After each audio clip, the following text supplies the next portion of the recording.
Assalamu alaikum dostlar. Sizlar men Alatoğan 001. Dostlarım şu жерде 20 baş iğnesinden bölünген içine malında alıngan kozlar var eкен. Sizlere толық маалыматын алып беребиз. Bir qatar көрүңүздөр. Эркек ургачы кандай экен?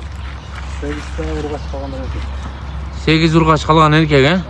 8 urgaç kalgan erkek eken. Жақсы королордан да алынган экен булар. Süt emizip çoğaltkan eken özü.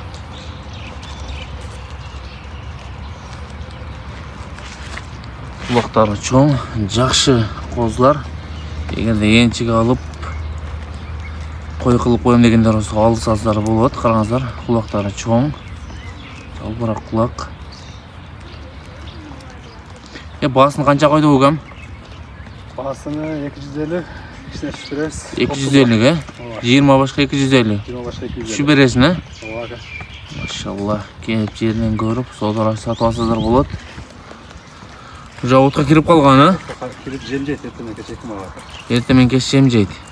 Достор, süt берип, жемге үйрөтүп койдур, отко кирип калган. Келип жеринен көрүп, содалар сатып ала бересиздер. 20 баш алып койсоңуздар. Tez ele çoğayıp kalat. Cem berip tursazlar. Bilinmeyle çoğayıp kalat. Tarayın aytısayır yarege жалабата болсо сызак району барпы айылына турат. Жакшы королордон бирден экиден терген экен. Энеси туулган малды, энесине туулган малды өзү малдын сүтүн берип çoğayткан экен.